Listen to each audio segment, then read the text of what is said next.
شرپسندوں کی امن کی کوششوں کو سبوتاژ کرنے کی سازش۔ کرم کے علاقے بگن میں نامعلوم افراد کی سرکاری گاڑی پر فائرنگ، ڈپٹی کمشنر سمیت 7 افراد زخمی، زخمیوں میں 3 پولیس اور 2 ایف سی اہلکار بھی شامل۔ ابتدائی سرجری کے بعد deputy commissioner C M H ٹل سے ہیلی کاپٹر کے ذریعے پشاور منتقل۔ ڈپٹی کمشنر کے زخمی محافظ کو بھی پشاور منتقل کر دیا گیا۔ ڈپٹی کمشنر کو 3 گولیاں لگیں۔ ڈپٹی کمشنر اور اہلکار کی حالت خطرے سے باہر ہے، بیرسٹر سیف کی تصدیق۔ فائرنگ واقعے کے بعد امدادی اشیاء بھیجنے کا عمل تعطل کا شکار، بگن جانے والی گاڑیوں کو روک دیا گیا۔ امدادی اشیاء کے ٹرکس کی طور پل کے مقام سے واپسی، سیکیورٹی خدشات کے پیش نظر قافلے کو فی الحال روک دیا گیا ہے۔ مشیر اطلاعات خیبر پختونخوا۔ کرم میں افسوسناک واقعہ صبح 10:35 پر پیش آیا۔ قافلہ روانگی سے قبل مذاکراتی ٹیم سڑک کھلوانے کے لیے مذاکرات کر رہی تھی۔ 40 سے 50 مسلح شرپسندوں نے ڈپٹی کمشنر جاوید محسود اور سرکاری گاڑیوں پر فائرنگ کر دی۔ تحقیقاتی ادارے کی ابتدائی رپورٹ مرتب۔ وزیراعلیٰ کے پی کے علی امین گنڈاپور کی سی ایم ایچ پشاور آمد۔ کرم فائرنگ میں زخمی ڈپٹی کمشنر سمیت تمام زخمیوں کی عیادت کی۔ وزیراعلیٰ کی زخمیوں کو ہر ممکن امداد کی یقین دہانی۔ واقعے میں ملوث افراد کو معاف نہیں کیا جائے گا، ہم کے دشمنوں کو ان کے انجام تک پہنچا کر رہیں گے۔ علی امین گنڈاپور پرعزم۔ کرم واقعے کی رپورٹ طلب کر لی، ملوث عناصر کے خلاف قانون کے مطابق سخت کارروائی کا حکم۔ واقعہ کرم میں امن کے لیے حکومتی کوششوں کو سبوتاژ کرنے کی دانستہ کوشش ہے۔ صوبائی حکومت کرم میں امن کی بحالی اور عوام کو درپیش مشکلات کو حل کرنے کے لیے پرعزم ہے۔ مل کر امن دشمن عناصر کی مذموم کوششوں کو ناکام بنائیں گے۔ علاقے کے لوگ شرپسندوں کو کیفر کردار تک پہنچانے میں حکومت اور انتظامیہ کے ساتھ تعاون کریں۔ علی امین گنڈاپور کی اہل علاقہ سے اپیل۔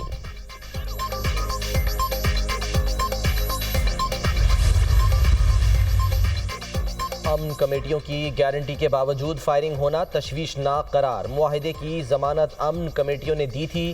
امن کمیٹیوں کی ضمانت کے باوجود ایسی مذموم کارروائی کیسے ممکن ہوئی؟ مقامی کمیٹیوں کے رہنماؤں سے وضاحت طلب کی جائے اور جواب دہی کریں۔ شرپسند عناصر علاقے کے امن کے قیام میں سب سے بڑی رکاوٹ ہیں۔ ایسی کارروائیوں پر قانون نافذ کرنے والے ادارے قوت سے حرکت میں آئیں گے۔ مقامی افراد کو اپنے درمیان موجود کالی بھیڑوں کی نشاندہی کرنا ہوگی۔ عوام اپنے درمیان چھپے امن دشمنوں کو پہچانیں اور ان کے خلاف کھڑے ہوں۔ سرکاری ذرائع۔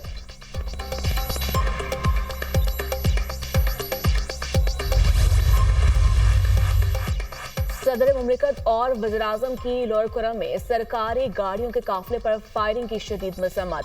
ڈپٹی کمشنر جاوید اللہ محسود سمیت زخمیوں کی صحت یابی کی دعا۔ امن معاہدے کو نقصان پہنچانے کی کوشش کی گئی، امن و امان میں خلل ڈالنے والوں اور انسانیت کے دشمنوں کو کامیاب نہیں ہونے دیں گے۔ حکومت اور سیکیورٹی فورسز دہشت گردوں کے خلاف سرگرم عمل ہے۔ وزیراعظم شہباز شریف۔ گورنر کے پی کے فیصل کریم کنڈی کی سرکاری گاڑیوں کے قافلے پر فائرنگ کی مذمت۔ اپنے بیان میں کہا، حملے میں ڈپٹی کمشنر کا زخمی ہونا انتظامیہ کی نااہلی ہے۔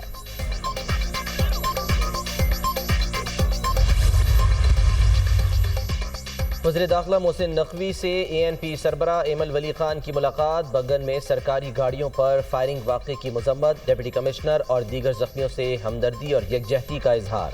دونوں رہنماؤں نے خارجی دہشت گردوں کے خلاف سیکیورٹی فورسز کی کارروائیوں کو سراہا۔ کرم میں امن عامہ یقینی بنانے کے لیے اقدامات پر مشاورت۔ ملک دشمن قوتیں امن معاہدے کو سبوتاژ کرنا چاہتی ہیں۔ سرکاری گاڑیوں پر حملہ بزدل دشمن کی سوچی سمجھی سازش ہے۔ مذموم عزائم ناکام رہے۔ سیکیورٹی فورسز اور امن جرگے کی مخلصانہ کاوشوں کی قدر کرتے ہیں۔ لوگوں کے جان و مال کے تحفظ کے لیے کرم امن معاہدے کے دور رس نتائج سامنے آئیں گے۔ ایپیکس کمیٹی اجلاس میں پائیدار امن عامہ یقینی بنانے کے لیے اہم فیصلے کیے گئے۔ فیصلوں پر عمل درآمد سے علاقے میں پائیدار امن کی راہ ہموار ہو رہی ہے۔ وزیر داخلہ محسن نقوی کی گفتگو۔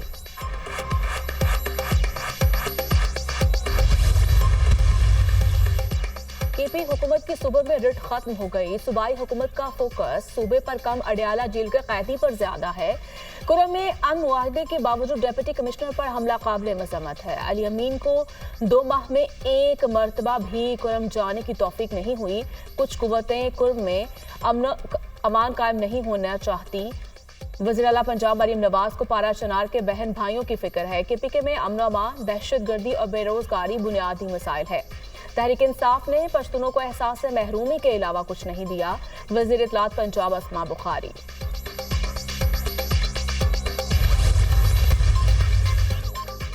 ہم دشمنوں کا بلوچستان پر ایک اور وار، تربت میں میرانی روڈ پر دھماکہ، 4 افراد جاں بحق، 32 زخمی، امدادی ٹیموں نے اسپتال منتقل کر دیا۔ زخمیوں میں سے 5 کی حالت تشویشناک۔ دھماکے میں S S P Quetta Zohaib Mohsin بھی معمولی زخمی۔ سیکیورٹی فورسز نے دھماکے کے بعد علاقے کو گھیرے میں لے لیا۔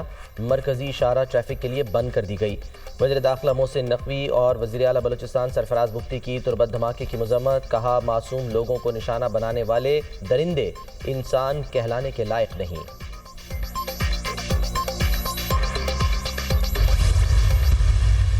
There will be zero tolerance for terrorism and terrorists. Pakistan کے اندر اگر کہیں سے بھی کوئی مداخلت ہوگی تو اس کا بھرپور جواب دینے کی پاکستانی فوج صلاحیت رکھتی ہے۔ دوسرا فریق اگر ریزنیبل ڈائلاگ اور ریزولوشن کی کوشش کرے گا تو ضرور کوئی اچھے نتائج نکل سکتے ہیں۔ دہشت گردی کے خلاف زیرو ٹالرنس ہے، دہشت گردی کو شکست دیں گے۔ ملک میں مداخلت ہوگی تو فوج بھرپور جواب دینے کی صلاحیت رکھتی ہے۔ گزشتہ حکومت دہشت گردی ملک میں داخل کر کے گئی، دوسرا فریق ڈائلاگ کرے گا تو اچھے نتائج نکل سکتے ہیں۔ جمہوریت یہ نہیں کہ نفرتیں پیدا کریں، ملک تب ترقی کرتا ہے جب مثبت قوت ابھرتی ہے۔ وزیر منصوبہ بندی حسن اقبال کا تقریب سے خطاب۔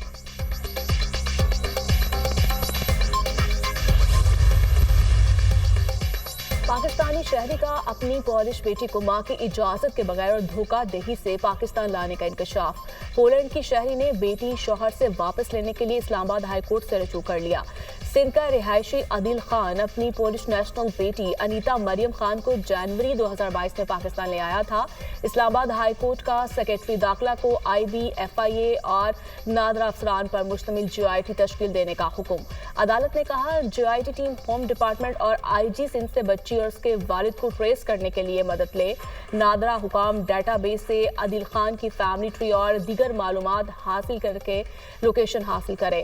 ایف آئی اے حکام کے مطابق عادل خان نے آخری بار 18 دسمبر 2024 کو جناح ایئرپورٹ کراچی پر لینڈ کیا۔ یہ پہلو اس بات کو واضح کرتا ہے کہ عادل خان ابھی بھی پاکستان میں ہی موجود ہے۔ عادل خان اور بیٹی انیتا مریم خان کا نام ای سی ایل اور بلیک لسٹ میں شامل کیا جائے۔ بچے کی حفاظت کے لیے ضروری ہے کہ مؤثر اقدامات اٹھائے جائیں۔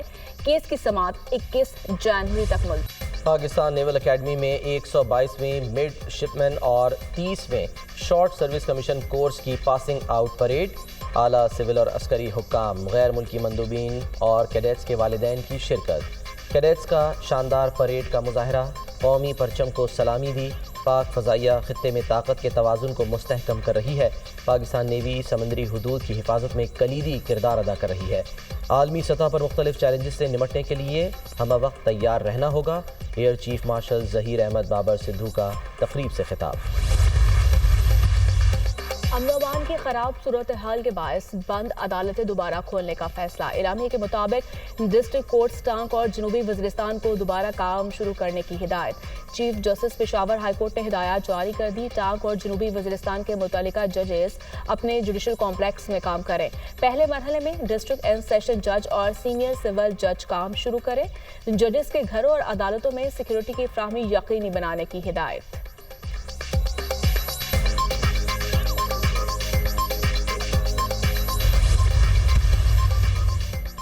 بلوچستان اسمبلی کے حلقے پی بی 45 کے 15 پولنگ اسٹیشنز پر کل دوبارہ پولنگ ہوگی۔ انتظامات مکمل۔ پیپلز پارٹی کے حاجی علی مدد جتک اور جے یو آئی کے عثمان پرکانی کے درمیان کانٹے کا مقابلہ متوقع۔ عام انتخابات میں پی بی 45 سے پیپلز پارٹی کے علی مدد جتک فاتح قرار پائے تھے۔ جے یو آئی کے عثمان پرکانی نے الیکشن ٹرائیبیونل سے رجوع کیا۔ الیکشن ٹرائیبیونل نے 15 پولنگ اسٹیشنز پر دوبارہ جاڑے کے رنگ، کہیں بارش کہیں برف سمیت سرما کی پہلی بارش، سردی بڑھ گئی۔ کوئٹہ، چمن اور دکی میں بھی بادل برسے۔ شمالی بلوچستان اور خیبر پختونخوا میں بھی باران رحمت۔ سب سے زیادہ بارش چترال میں 19 ملی میٹر ریکارڈ ہوئی۔ دیر بالا کے نواحی علاقوں میں بارش اور بالائی علاقوں میں برفباری۔ شگر اور گرد و نواح میں بارشوں کا سلسلہ شروع، پہاڑوں پر برفباری۔ جنوبی وزیرستان انگور اڈہ میں موسم سرما کی پہلی برفباری۔ قلات اور زیارت میں بھی سفید موتیوں کی برسات۔ ہنزا کے بالائی علاقے برفباری کے بعد تیز ہواؤں کی زد میں کئی گھروں کی چھتیں اڑ گئیں۔ کھمبے اکھڑنے سے بجلی کا نظام درہم برہم۔ گلگت بلتستان میں بھی شدید سردی، پارا نقطہ انجماد سے بھی کئی درجے نیچے۔ گوپس میں پارا -6، لہ اور زیارت میں -4 رہا۔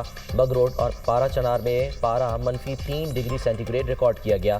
ویکینڈ پر ملکہ کوثر مری میں سیاحوں کا رش، تفریحی مقامات کی رونقیں بڑھ گئیں۔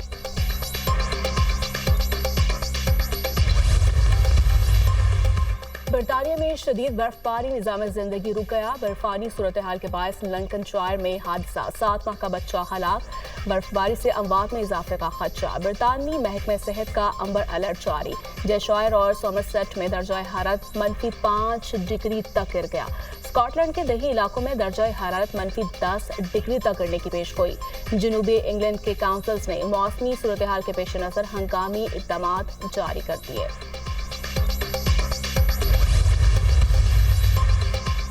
چین میں کووڈ-19 کے 5 سال بعد ایک اور HMPV وائرس پھیلنے لگا۔ متاثرہ مریضوں میں کورونا جیسی علامات، نزلہ، زکام، کھانسی اور سانس لینے میں دشواری شامل۔ عالمی ادارہ صحت نے نئے وائرس سے متعلق ابھی کوئی ایڈوائزری جاری نہیں کی۔ HMPV کی صورتحال پر NCOC کا اجلاس منگل کو ہوگا۔ پاکستان میں تاحال کوئی کیس سامنے نہیں آیا۔ حکام کا کہنا ہے کہ بارڈر ہیلتھ سروسز کی جانب سے اب تک HMPV کا کوئی سیمپل ٹیسٹ نہیں آیا۔